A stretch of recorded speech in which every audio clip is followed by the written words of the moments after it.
Hey, Scott Fresener here with the T-shirt report, and this is episode number 20 with my good friend Richard Greaves on the other end. And we have a lot to cover. You've been on the road so much. You've been driving a maniac back and forth, and now we were talking earlier. Maybe you might even drive to Philly next week or whatever, and so you can get a good corned beef sandwich, which we're going to talk about in this show. You've been to the Pro Screen workshop at Mind's Eye Graphics, and you have a great report on that. You went to Chicago to M&R, and you looked at the EcoRinse, and you've got a great report on that. I love that whole topic. And I got a couple of rants, a little 1430 tip. We're going to review the Impressions Magazine August issue. There's 4 good articles in that.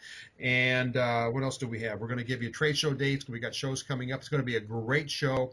It may be a little longer than most, but hang in there because there's a lot of meat in this thing. Hey, speaking of calm, what's that shirt behind you? I see it looks like a big, from my viewpoint, a big M. It's not an M. What's the pink? What's the pink graphic? It's a picture. It's a shirt about the Del Rubio triplets. I'll just go get it so you can look. And I had never heard of them. I probably should have. They're a quiche, or no, I mean a kitschy music group. They're now in, when I knew them, they were in Los Angeles. I printed this when I was at Coastal Printworks. Now, were they that age when you met them? When I knew them, they were in the 80s. The picture I'm showing you, well, the picture is very posterized, and it's not, it's very, Warholish. Let me just put it back. Yeah. Is that a CMYK or spots or both? Oh no, it's spot colors. Oh, it is. Okay. Yeah, it's it's very posterized. It looks like a poster that they used to, that was at one of the events. Right. I actually went to see them at the Dresden Club, but I didn't know who the Del Rubio triplets were. I printed this, or I helped to print this shirt, but they're coming to pick it up because they go everywhere together. They're the Boyd triplets. They changed their name later on. They were born in the Canal Zone. I'm just looking at the Wikipedia because I had to look them up to find out. I was trying to find out how old they were, but they were born in 1921, and they were a trip. They were just fun to talk to. They were lively, and when I knew them, it was, again, they were still active. It says here in Wikipedia that active until 1996, and so they were still alive. Again, I saw them at the Dresden Club in North Hollywood. I mean, in the Hollywood area. So how many shirts did you print of those? You remember what the run sizes were? We never talked about that. No, they bought them themselves, so I'm guessing a few hundred. Maybe 500. Yeah. But it was a regular thing. They did them on but it was fun that they did everything together still. Right. And that's fantastic. But it looks like a World War II kind of a vintage. Maybe they did, if they were born in 21, they probably did entertain in that era. So I'm sure they'll. Let's go to Wikipedia. The link will be in the show notes if you want to study the Del Rubio triplets. Del Rubio triplets. Space Rubio. I think I wore this before. I have to look through my closet. This is my BG Rocks shirt, Bowling Green Rocks. Everybody calls Bowling Green BG. Tid Balls. Yeah, Tid Balls is my favorite place. Maybe I'll do a little show footage. That's where we hang out. Those that are in the know that was the birthplace of a group called Cage the Elephant. They're from Tid Balls, and all right. Anyway, we go out there every couple of weeks and close the place and hear these hot indie bands. And I was just the other night, and I'm thinking, I'm the oldest guy here. But nobody cared. I knew this guy. I knew this guy. I'm walking around. I know everybody. And I just am a part-time resident here. So anyway, it's kind of fun just to go hang and bump into people that are kind of movers and shakers. I know the guy's putting on a big festival. Hey, Scott, how you doing? I know a guy from another band that's a real popular band. Hey, big hug.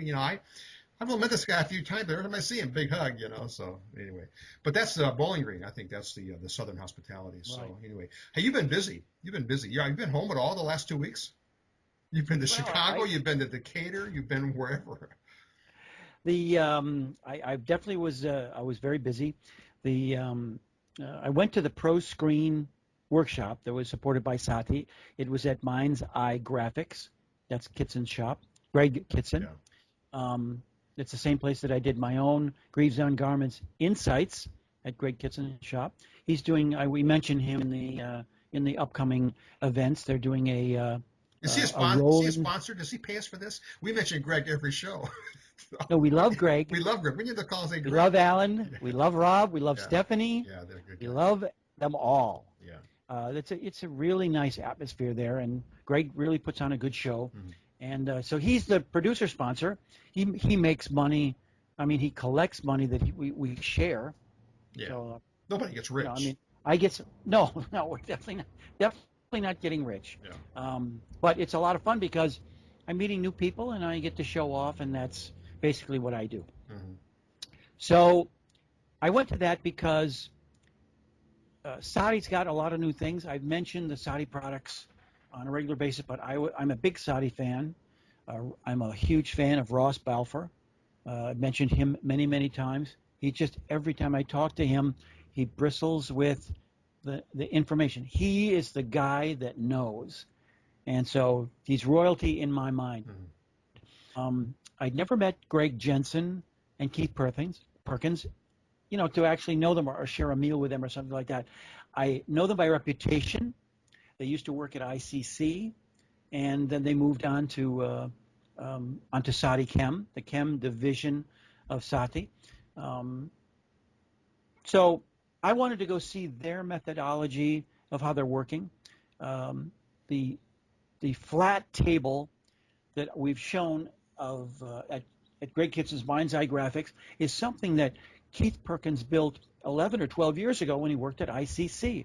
And ICC is the company that invented the ink degrade, and they certainly invented that term. But a water dissolvable, a plastisol that will dissolve with water, chemicals that will help plastisol dissolve with water and can safely go down the drain because it is dissolved. That's what the ink degradant part makes. What was the number of that? I haven't used it in so long, but everybody said, "Oh, I used 544 or whatever the number was."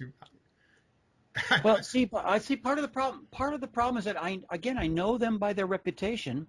Keith Perkins always worked for Greg Jensen in a nice family way. That when Greg moved to Saati Print, after a while, Keith Perkins followed him there. But I was never an ink degrading kind of a guy. It's just not something that I actually used. I wasn't when I was running shops. It just wasn't part of my methodology. So I don't like that. And one of the reasons that I went was to be exposed to this again because of the times that I've been spending it at Mind's Eye Graphics and watching how they're doing it there, because it's faster than using sinks. And I can explain that better in that the flat table that Greg Kitson has at Mind's Eye Graphics, it's tilted at maybe a 15-degree angle. So when you're working on a screen, and you're using your brushes, you're cleaning squeegees, you're cleaning the screen, you're putting stencil remover on. It's all on a flat table that doesn't have a rail in front or a splash guard that you have in every sink. And in fact, on one of the videos that I watched, Saati Print has a channel on YouTube, and I'm watching Greg Jensen clean a screen, and I watch him bend over, and my back is hurting just watching him bend over. And I'm thinking, holy smoke. I've been doing that a lot. When I watch the videos of Keith Perkins and watch him live, he is smooth. He has got the moves. He's grabbing 3 Newmans at once, and he spins it around, and it's something that you got to watch. I've got links in the show notes of the Saati Print things that I want you to watch, and I'll get to them in detail. But let me just go over the items that I liked from the show. The reason I went was to expose myself. And I paid the $99. I got the early bird price. I paid the $168 in hotel fees. I paid the $50 to drive down there. It was 3 days out of my life. So I paid $300. I know a lot about screen making, and I liked every minute of it. It turned me madly in love with the flat table, angle table surface, because I got to ask a lot more questions than I can of a video. So there was a lot of interaction, and I'm a convert. I'm absolutely enamored. But the first thing that I want people to note is that I had no idea that there's been a change in safety sheets, that the material safety data sheets, MSDS, which is it always bothered me that when people say, I need my MSD sheets, because there's material safety data sheets, but so it's MSD sheets. I never say this out loud, but I'm just saying so. there's been a change which Keith taught us about. He showed us some labels. I glazed over. I have to study this more, but since 2012, there's been a move to change safety sheets.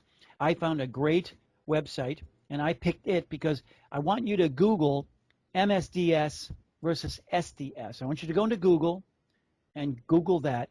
And what I did is I picked something that looked very safe, and it's the International Directory of Immune Diseases or something like that. IDRI. I downloaded what looks like a PowerPoint, and I haven't studied it yet, but it's coming from somebody that's worried about vaccines for leprosy and things like that. So I trust them. So I will study that in the next few months. But the new sheet, the safety data sheets are just SDS.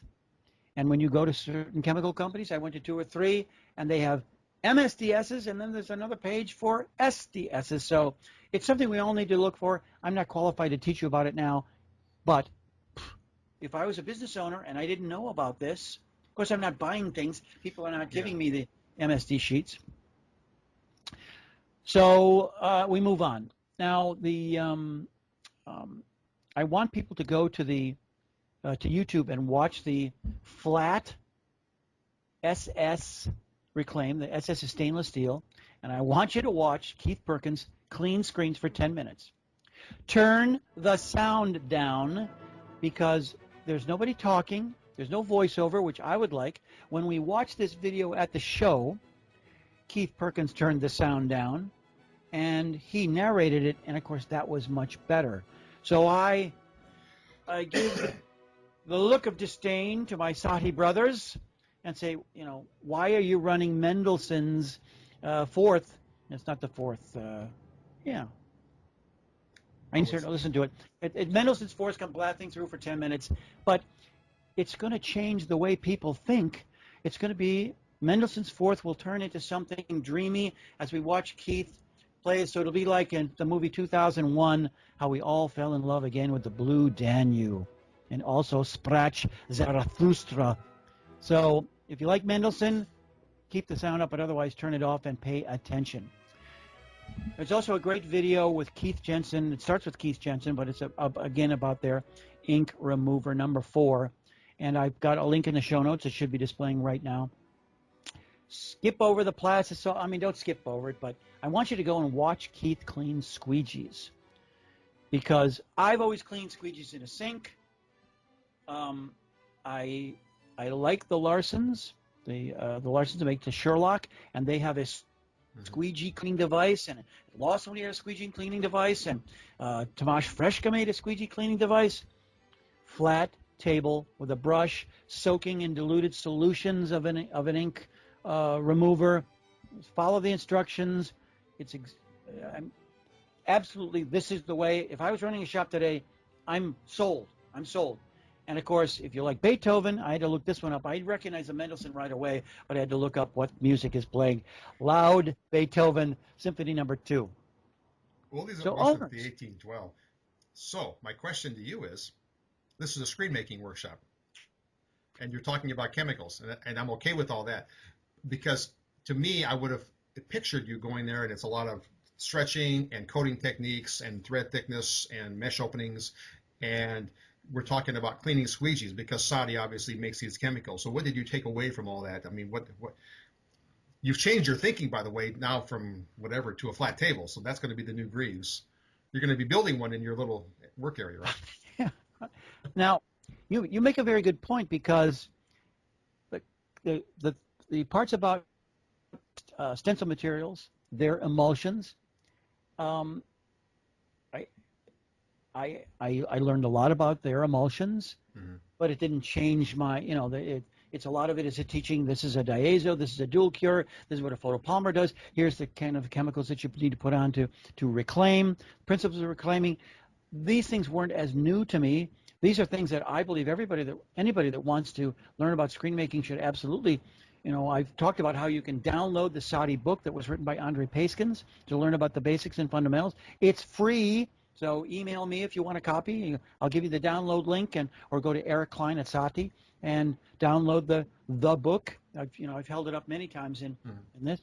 but it was the chemicals that I just wasn't familiar with, and that is what I was focusing on going to see. Now, Greg Kitson had the new, he did pick up in Indianapolis, he did pick up a C1000 Vastex coating machine, and the lights are all bright. I didn't give him the needle about that, although if he's watching this, I love you, Greg. He changed all the lights. It's bright as can be. You can see everything. And Alan, one of the shop guys, one of the main shop guys that work at Kitson, he's not used to. He's used to coating with one hand, but he is getting used to doing it with two hands, and it's better. So we'll make a convert of him yet. Again, I talked about the C1000 many, many times in the Lawson unit, which I don't know what David Landisman and Ben Landisman call that one. But, late night, after hours meeting, a few of us went to a country club setting and had drinks afterwards on the first night. And around 1 o'clock, Jason Varnick, who held out after everybody else left, Jason Varnick and I are pummeling Keith with questions. And I finally have to interrupt around 1 o'clock and say, that's it. Jason, I need my 15 minutes. I got to ask some questions here, too. So we just had a great time because Keith was up for all the discussions, and he's a man after my own heart. So I love him. We think so much alike in so many things, especially keeping the shop clean. We went in his car. His car is spotless. How many times have you gone out with a salesman and you've got the back seat of the car is filled with litter? Car was perfect. Maybe he knew we were going to, I don't know. He is that kind of a guy. He's cleaning things regularly as he goes. He was very big on cleaning. He was very big on the restaurant idea of left to right. He's my new brother in the chemical business, I'm telling you. So I've known him for 2 days. But I asked him, candidly, a couple of times, you just said, I don't like dicks. So I was there on a pass anyway. I was not supposed to call him out and say, what do you mean you don't like dip tank? And I probably thought for an hour, how will I say it so I don't sound like I'm giving him the needle? So I said, tell me, you said you didn't like dip tank. Tell me your position on the dip tanks. And he went into the speech about when you have a stencil remover in a dip tank, you take your stencils, you take your screens, you put them in, oopsie, maybe you forget about it. And, of course, stencil remover makes the stencil fall apart. And we all know that if you're leaving them in that dip tank, after a while you're going to get pounds and pounds of sludge down at the bottom. Greg Kitson uses a hoe, a raking hoe for your garden. It's got a cutoff handle, and he reaches down. And he hadn't done it for a couple of weeks or something, but he reaches down in the water, he moves it to the right, and he comes up with it, half a pound of plastisol, and not plastisol, plastic sludge, which is polyvinyl alcohol, polyvinyl acetate, that stencil material that's not really dissolved well because it wasn't sprayed out or it wasn't dissolved in a better manner. It's congealing down at the bottom. It's disgusting. But, of course, what Greg and Keith Perkins explained is that your stencil remover is still attacking it. It doesn't know that it's not in a screen. And so it breaks it down and breaks it down, makes it weaker. It's just a waste. This was the lead-in for my point, and that is my knowledge of what a dip tank is. My knowledge is when I'm taking a dip out of an ice cream bucket that I'm dipping in and coming out. The dipper, when you're dipping water out of a stream, you use a dipper, the big dipper, but it's meant for dipping. And so I have always used stencil remover in a dip tank where I dip it in, I take it out, and now I've applied chemical all over the screen in 10 seconds. Then I put it on a little rack that drains the extra because I hate to waste money, and that's another big point that I'm going to get to in a minute. And got to be careful not to let that dry, of course, because that's a disaster. But as soon as it's ready, it sits for a couple of minutes out in the air, and then you blast it out with your high-pressure washer. It's just, oh, no, we call that applying. And so, okay, so it's terminology. So I got my boxing gloves on again because there's soaking, because I love to soak my freshly exposed screens in water. With water, I can change that. That only costs, $4 for 1,000 gallons. But I don't want to leave a screen in a dip tank to dissolve because then all the emulsion. I don't like to clean the tanks as a a better excuse. So I'm a dipper and get it out. It's done its job. But Keith came back with two excellent responses to my punches. And he said, first of all, you use more liquid, measure it, and you know me. If you can't measure it, it doesn't exist. And how are you measuring that? So he says, measure amount. When you're squirting on with a squeeze bottle, he says that uses about an ounce. You can cover just the mesh and the stencil. Because, Richard, I know how you love those Newman roller frames. How is that? Because you've soaked the entire Newman and all the locking strips. How much fun is it to take all the emulsion remover? Of course, my emulsion remover is not so dirty, and I am going to rinse it. So it's a debatable thing, but getting anything in the locking strip that isn't water, I got to agree with him. But I am definitely going to do experiments at the next shops that I'm in, because I'm going to measure how many ounces it takes to put on a screen. Keith told me that his method uses an ounce of chemical, but a dip tank uses 3.5 ounces of chemical. President Reagan said, trust, but verify. So I'm going to be checking that. But it keeps me thinking, and I love anybody that's making my mind question what I'm doing. But here's the point that I want all of you listeners to pay attention to, is that owners, are you paying attention to how much these things are actually costing? Because if dip tanks are costing more, that's not a debatable thing. When you watch Keith wash screens out, clean screens, remove the stencil, do all that stuff on a flat table, you'll question how you're doing it in a sink, and you'll question how you're doing it in a dip tank. I'm questioning my dip tank realities, but he is, of course, attacking people that don't really think about the waste that they're using by using the dip tank as an excuse. Just getting the chemical done, that's enough. That's it. I could go on for hours. So you've got to stop me. But how does it factor in the labor savings? Is there a labor savings with his method, or is it going to take a little longer with his method? There's got to be a labor savings by using a dip tank, not to spray, but I'll bet you that it's pretty close. The labor, for instance, we're not talking about an automated thing, but we're talking about applying a chemical. So if you're using it, my method of dip tank, which is to dip, that's the fastest way to apply a chemical. But it's on your market, set, go. If we did 5 screens together, and we should do something like that, or Keith should do something like that, make a movie. So, how long does it take? The waiting is the waiting, whether it's waiting inside of a dip tank or if it's waiting inside one of these flat table sinks without a splash bar in the front. But his video shows that, though. Yes. The flat table, yeah. Now, what's the biggest point that I can make about the flat table? On the video, he's working for 10 minutes in a nice shirt, and you watch as he turns around. He's doing stuff. He's whipping the screens around. He's got all the dance moves. He's taking 3 screens. He's dropping them up. He spins it on the corner of the Newman, pops it up. Psh! You can see that he was definitely working in a shop in his youth, and he's a guy that wants to do it fast. Again, I'm loving it. Loving it. I want him to work for me cleaning screens. So will everybody. Trouble is, he's got a better job now. He's not doing that anymore except for demos. If you look at him after 10 minutes on the Saati video I really want you to watch, which is flat SS Reclaim, not a speck of moisture on his shirt.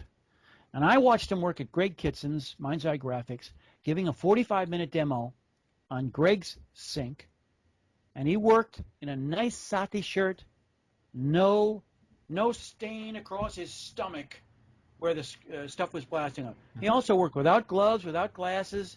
He took a little heat for that, but I was worried about the back panel, that it might splash back, but of course every sink's got a black panel. Yeah. Now, this brings up a point. If I had anything to grumble about, it's that the sink or his flat tables are not backlit. And I absolutely love backlit sinks, especially for novices, because you can see when you're actually done. He uses a high-pressure washer a lot. You'll see that in the videos. So I asked him about it when we talked later, and he says he never had any complaints. Now, this I consider to be a weak argument, and he's not here to defend himself. But I believe that an inspection station or another sink, you can buy sinks for cheap that are backlit, and so you do all the work And then you put in a final sink, maybe where you put on degreaser. And you do degreasing in a backlit sink before you waste any money putting degreaser on a screen that may have some schmutz still in it, that you do that in a backlit sink. It's nothing. Let's discuss. My sink here is a plastic sink, and I hung a backyard, light clip lamp behind it, and boom, it's backlit. I mean, what it cost me? $5. It's. Well, so it's, he's not here to defend himself, but we should have a good. We should absolutely interview him here on the netcast, but he's not going to tell you anything more than me, and I'm not a paid spokesman. I love the Saati, but no, I'm in love. Yeah. So you enjoyed it? Oh, absolutely. You came back probably on a roll, on a high. Going to build your flat table? We're going to market that, right? I think they're marketing already. Saati sells that table. It's $4,000 per section. It's expensive. It's heavy. It gets made in California. So I heard another rumor that you were in Chicago. You've been on the road. I told you. Gina's going to Richard. You're going to come home for dinner. No, I'm on the road. I'm traveling. You went to Chicago to look at the M&R what's it called? EcoRinse. Chicago is about 5 hours drive for me. So went with a client to Chicago to look at the EcoRinse. Hadn't seen it in life before, and so, boom, I made a call, made an appointment. David Zimmer met us at the Niles factory. M&R. M&R, right. It's the Niles factory of M&R machinery. I was glad to be there. I hadn't been there since maybe like 1985 when I worked for Stretch Devices. I'd actually given a seminar in what was the old lobby, and the lobby does not look that way anymore. There's all new, brand new M&R offices and that sort of thing. All of M&R, I think I mentioned this in the past on these netcasts, that they're all moving to another building. So I got to tour around. David Zimmer gave us a terrific demonstration of the EcoRinse, which I'm sold on anyway as a labor-saving device. On the road, we're doing calculations we had to figure out, how much is water in the Detroit area. So water costs, for instance, $4.50 a gallon. I'm sorry, a gallon, not a gallon. $4.50. $4.50. I'll be drinking. They're trying to make up for Kwame Kilpatrick's bribery scandal in one go. I'm sorry. $4.50 for 1,000 gallons. And I mentioned, what about the sewage cost? Because, that's right. Because all the water that comes in, it has to go out through the sewer, and it's kind of a little trick, but it's $5.70 for 1,000 gallons. So let's round it up. It's $10 for 1,000 gallons of water. When we talked to the plumber, he told us that shower head puts out about 3 gallons a minute. The high pressure washers at Mind's Eye Graphics, they put out 3 gallons of water a minute. It's volume of water, not necessarily the high pressure. And it's still in little stinging sprays. The garden hose puts out 3 gallons of water. So the high pressure washer just increases that, but it is volume of water that does the dissolving. So it takes 2 minutes typically, maybe more, maybe less. Sometimes some screens you can wash out in no time. If you've soaked them ahead of time, they wash out in 30 seconds. It's not that big a deal. But owners, measure the time, and you can eliminate the labor. The water, you save $100 a week maybe on the water. We calculated that he uses about 1,500 gallons, and the EcoRinse 30 gallons. So that's 1,000. That's $10 a week. At $10 a week, you can't pay for anything, but it's $10 a week, and ecologically, you're saving 1,000 gallons of water by recycling it 80 gallons at a time in the EcoRinse. The next step is the labor. I've mentioned this many times, that when we're washing out a screen or spraying out almost anything, we turn a human being into a human sprinkler head. Yeah, I'm busy. I'm dissolving screens, listening to Led Zeppelin on the headphones probably, or who knows what stoner music those kids are using these days. It's the hip hop stuff. The stoners are going to email us about this now. The goths, So anyway. So I got to cover all music venues. We get Beethoven, Mendelssohn, the hip hops, and Adam Ant, one of my favorites. So this was a big problem when some of the guys would play, when Jonathan Walton would play Adam Ant too loud, the people that the older people that didn't like Adam Ant. There you go. Ant. Yeah, it looked like that now, by the way. He ain't got any hair. He's bald. He wears a wig. But anyway. So it's the labor saving. And we calculated that we would literally pay for the EcoRinse in 99 weeks. And we sit with a calculator. We got nothing to do when we're driving to Chicago. So it's a 99-week payback. So it's 2 years. And if you go to any banker, any accountant, they'll tell you, you pay this back in, pay it back in 2 years. You're crazy because you're now going to save $30,000 in the next 2 years and $30,000 in the next 2 years. Is that what it sells for? Is that what it sells for? Or do you know? Yes, the EcoRinse sells for $30,000. There's different models, I'm guessing. Big, small, medium, large. I mean, I don't know. They've got a screen cleaning machine that they work with a UK partner. They've licensed and they've got that. But it's no, the EcoRinse is a one size. Oh. I bet you they can make a bigger one. Rich will make you anything if you give them enough time. But when we watched them, we went to go look at them with the skin off on the factory floor. That's that's always fun because I wanted to see but beautiful motors and pumps, and it's very well made. I'm very pleased with the demo. We're showing video of it, so people can see what it does. So. But what do you think? What do you think the average shop would have to justify? Okay, well, he can pay it back in 2 years, but a small shop probably couldn't have. I mean, I'm thinking 30 grand. So somebody's got to sit back not with a video camera, but somebody's got a time, or you buy a chess clock.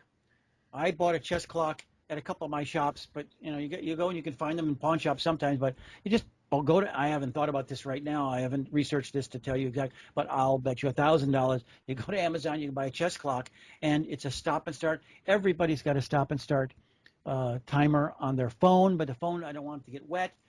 We just got to think of some way, the sweep second hand or a digital clock up on the wall, but it requires some dedication to decide I start at this time and I'm finished. I take the screen out and clock a couple of days how much time you spend spraying out, developing screen.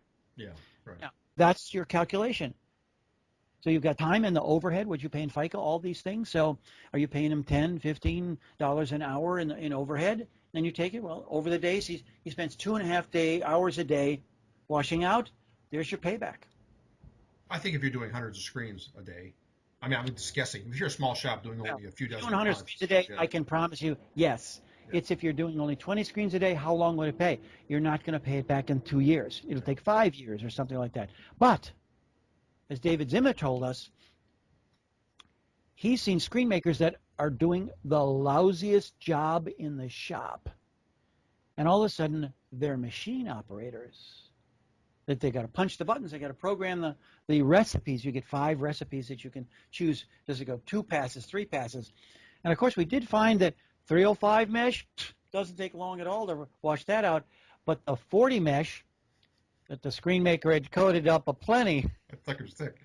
Yeah. Well, you're watching from behind the screen and say, oh, I can see the mesh now. It's these black screen door stripes. That took a long time to wash out. And the guy said later, I said, well, that takes me 10 minutes to wash out. All you do is you program it. Yeah. You program it to do a pre-wash, which is the equivalent of soaking in a dip tank. So if you're not doing it, instead of standing there with your wand and spraying, you spray it with water twice, then you delay it for 3 minutes while it soaks. Then you come back, maybe you give it another pre-soak. Why waste water or even electricity? Yeah, you go off and do something else. Because you can spend 10 minutes with your wand in your hand spraying around, or you can spend 10 minutes talking to girls in the office. I mean, doing something practical. Yeah. I like that. So they're machine operators, and it's got to pay. I believe that I said on this cast, the show from Atlantic City, when I first saw it a year and a half ago, Rich Hoffman is giving me the demonstration.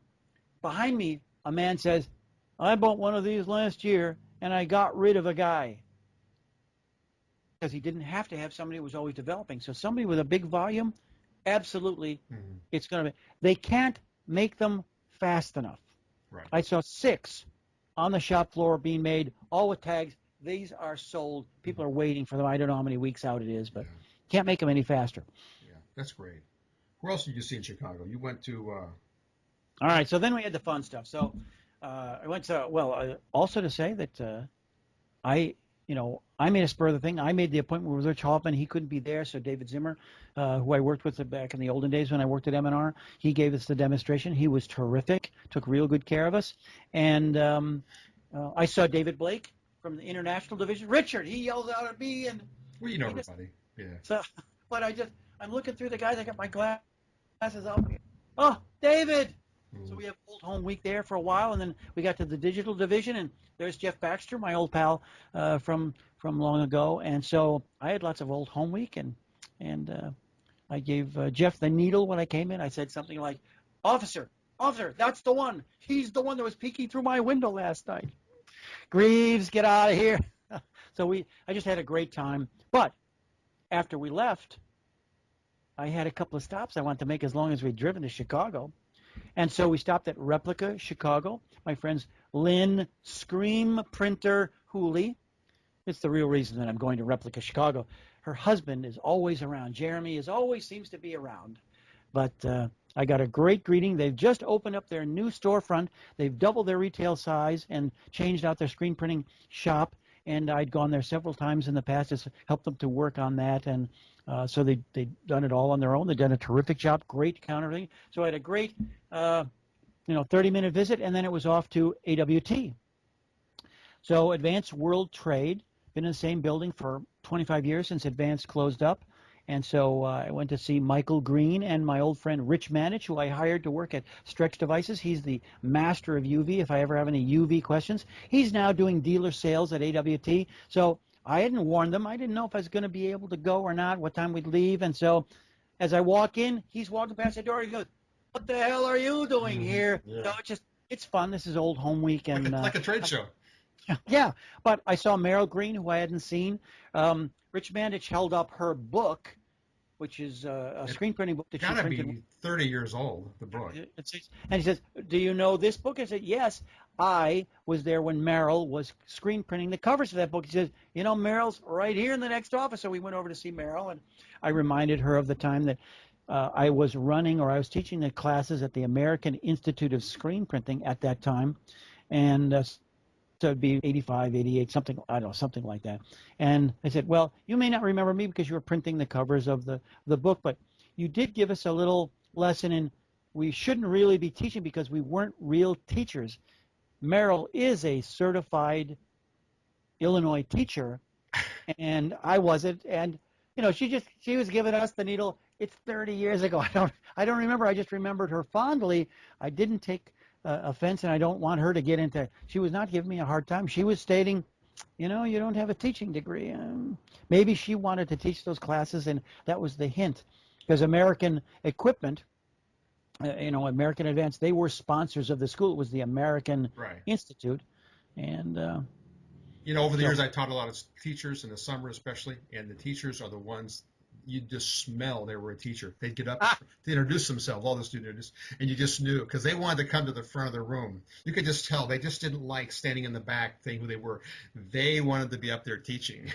So it's always funny to see them like, Scott's up there teaching. I want to be up there because I'm a teacher. So anyway. Well, that's what happened certainly to me when I'm at the Keith Perkins thing. I promised to be quiet. I could not shut up, but they egged me on things like that. Yeah, but sure. So around 3:30, I'm looking at my watch and got to hit that traffic. I don't want to be driving in rush hour traffic into Chicago on the Dan Ryan.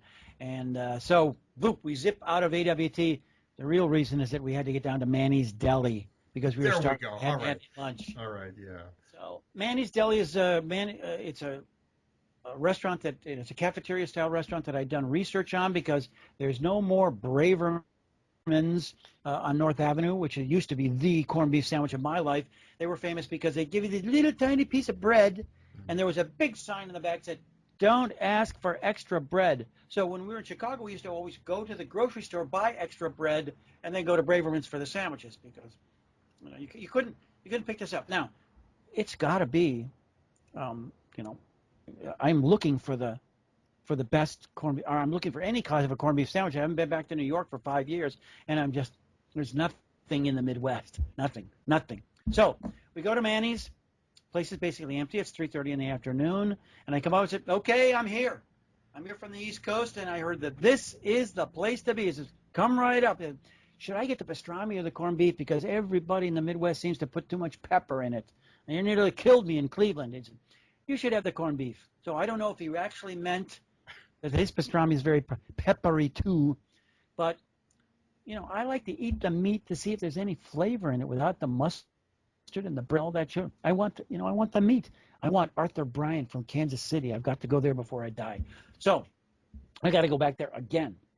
So this guy's terrific. He asked me, so do you want that rye bread? Isn't there a law that says if I ordered on white bread with mayonnaise that you would stab me with that fork that you've got there in your hand? I'd throw you out for sure, yeah. This fork has laser beams. I'd hate to think of what might happen. So the guy was a lot of fun.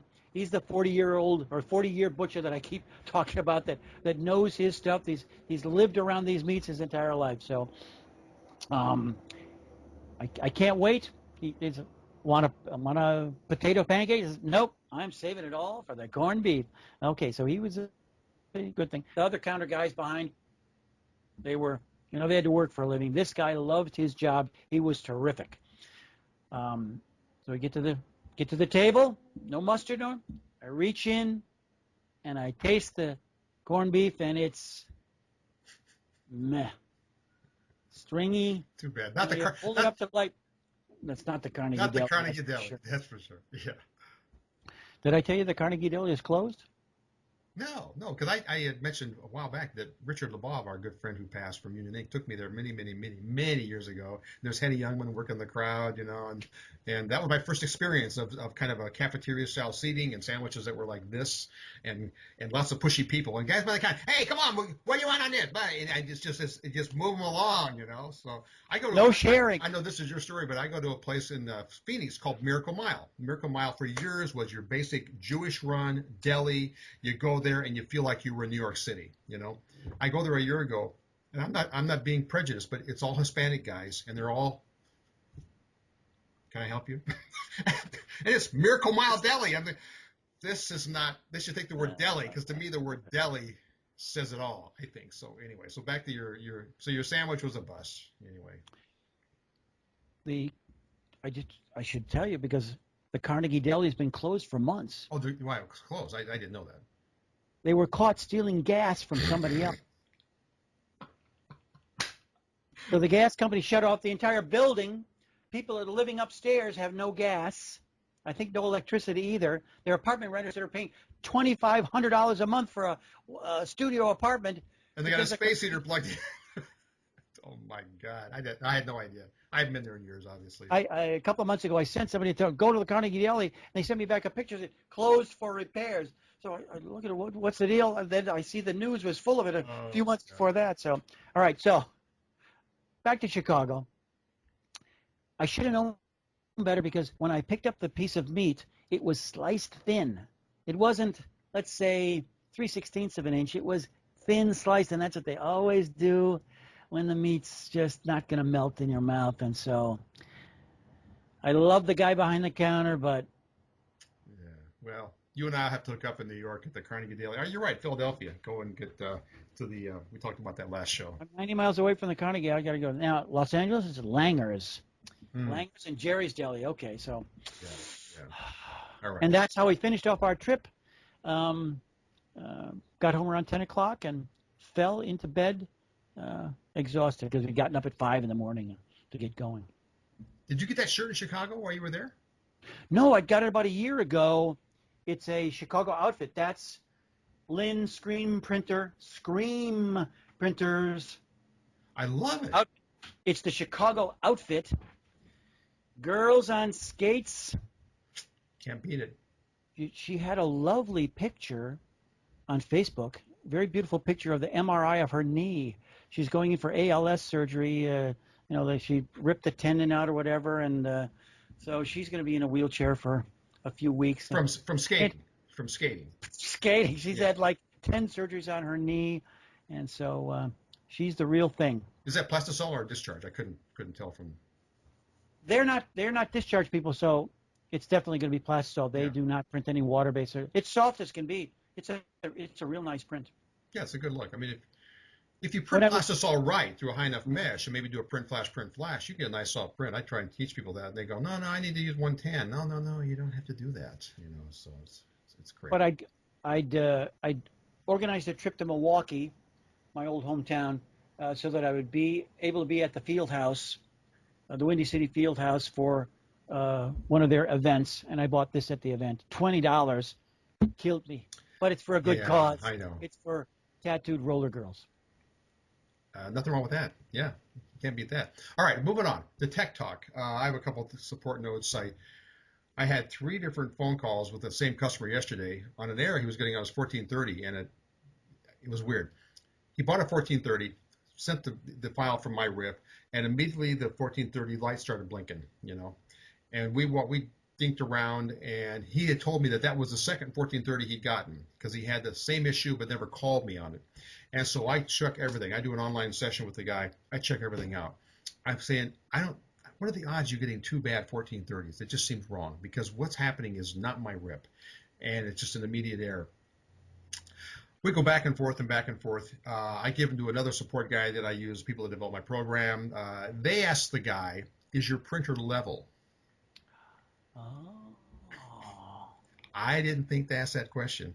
My printer's sitting on a table here, and usually it's on a table. And the guy calls me, he says, they fixed it. I go, what was it? He says, I had the printer sitting on like a table that was like at a 15-degree angle. And it was thinking it was out of paper. It was throwing a paper error because it wasn't level, and the sensor was being tripped. It's just one of those things. I'm going to put that in my support log. Ooh, I'm remembering that one. Yeah, that if your printer lights up right away, all of a sudden, who knows? Maybe who would have thought it wasn't level? Other than your screen cleaning table you talked about earlier not being level. But anyway, that's my quick rant. Hey, we've talked about error codes in the past, and this is not. It's an error code that would say there was paper out though. He couldn't tell, and I don't know if he researched it or not, because usually the lights will say if it's blinking twice and it's blinking red and yellow, it would tell you. But he didn't, and I didn't pursue it because I didn't think it was me. I thought it was we're sending a good code to his printer, and all of a sudden it's locking up. Finger pointing, Scott. You say it's Epson. Epson says it's you. I know. Well, good point. He called Epson, and what did Epson tell him? Oh, the 1430 isn't designed to print with clear film. He said, now, Scott, I know you promote this. I said, I got 2 of these 1430s right here. I probably have 1,000 users with 1430. I said, don't believe, but here's Epson saying, oh, no. That printer doesn't print clear film. Anyway, so it's your typical, some guy at Epson doesn't know what's going on. So, hey, I am still out. The vote's still out on me on Windows 10 because I haven't done it yet. I'm going to do it this weekend. You're still playing with Windows 10 a little bit. I mean, I dedicated one of my computers to it. I've got a laptop running Windows 10, a pretty new Dell. It's only about 6 months old. So I wanted to jump in. It installed without any trouble. So Windows 10. You downloaded t-seps, but you just haven't done it yet. We're going to do an online session. Right. I'm going to show you how it works because you haven't used it for quite a while. You joked, you commented before the show that last time you used it was at FESPA. 1999. In Munich. 1999 when you worked the booth with me. Remember that show? We spent hours and hours putting all the shirt samples up, and we come back the next morning, and where were they? On the floor because of the humidity and the Velcro wouldn't stick. And so we had to reflash the entire booth, That was great. We shouldn't digress, but we had a little 10 by 10 booth, and you were there. We were like this. Rocking. We were rocking. Yeah, and you had an internet connection, and everybody stopped by because they wanted to get on my laptop that we had connected to the internet. I'm not sure how we did that because we were processing credit cards. That was 1999. You didn't do that stuff at shows then. Usually you'd have to do something different. I'm not sure how we did. I think it was online. That's pretty crazy. But again, I'm getting emails every day from customers. I had one this morning, a big company, saying, hey, I think we made a mistake. We went to CC 2015 and now t-seps won't work. And it seems to me that everybody's just clicking that button. They're getting that thing from Adobe saying, hey, there's an update. And if you have Adobe Creative Cloud Manager, it says an update's available for this program, and you just click install, and then you walk away and come back and find out that you shouldn't have done that. So this guy was fine. He was cool. And anyway. You can't go back, right? You can go back, yeah. Oh, you can reverse? Yeah. You can actually have 2014 and 2015 on your computer. So they just don't know that. They just click update, and all of a sudden now their newest version is 2015. It's updated, but you can go back and reinstall 2014. So I have a couple of rants. you're doing a lot of the tech stuff. I'm doing my rant is I had a customer that ordered last Friday, like at 5 o'clock, t-seps. On Monday, I get a PayPal dispute notice. There's a customer's disputed the charge for not receiving the product. This is on a Monday now. And of course, they You have to removed. reach in and click here. Yeah, so they removed it, of course, from my account. That wasn't the point. The point was in the customer. I emailed the customer, "What's going on? Why don't you call me?" "Oh, well, I said, "Well, did you not notice on the page it says that you download the product, and the download link is right there? And so I don't send you a product out. It says clearly we do not send out any DVDs anymore for t-seps." And well, I decided, I really didn't want to. I just want a refund. Well, it's a PayPal dispute. I haven't got the money. PayPal took You'll it out see of your my money account. in a couple of months. I said, this is how it's going to work now. When I get the money back, which could be a couple of months, I says, you screwed up by making it a PayPal dispute, as opposed to picking up the phone and giving me a call and say, "Hey, I ordered the wrong product. Not sure I want it." I'd have gladly given the refund right then. So it just was irritating for me. So anyway, hey, my mail is finally getting forwarded to me from beautiful Scottsdale to the beautiful Bowling Green. I got my impressions. You got the impressions too, because you're getting the trays more than I'm getting. Hey, there we go. And of course, we don't know who that is, but this is not a bad issue, other than if you look, I didn't look at the page count, but man, this is not the magazines of old, Wow, that is really thin. I bet that's 64 pages. I was going to say, it must be 66, 64. Wow. Yep. With the cover. But there was a great article by Andy Anderson, and those that don't know Andy is the premier printer. Andy's the guy, when you go to a trade show and look at the award shirts, and he quit entering the awards, I think, a while back. You hardly don't see his stuff. He's the guy, whether it be Taylor Swift or any of the country western guys, he's the guy. And Andy is a very anal guy, as we all know. And this is a great article. It's like 4 or 5 pages. And it gets back to some stuff you've talked about many times. Your theme has often been procedures, forms, when the guy's standing in your doorway asking, should this be red or blue? And you're going, what's on the order form? This article is all about that and systems, and it's a great read. And it's got some good pictures. And I was glad to see Andy doing stuff. He wrote years ago, and he writes on and off, but not as much. I think he kind of decided to screw it. What's in it for me? What do I get out of it? So I don't think Andy that way. Just he's shy. I'd say more than anything. Yeah, and it's work. He's shy and humble, not. He's not a bragger guy at all. But to then take the pictures and write the stuff and go back and forth. But this is not a bad issue. Coudray has one called Niching Down that was not technical, but really kind of, I think, about focusing, looking at your business and saying, here's what I'm going to focus on. I'm going to focus on events, or I'm going to focus on the local sports scene or whatever. And it was an interesting article, not real technical. Mark writes quite a bit of stuff like this.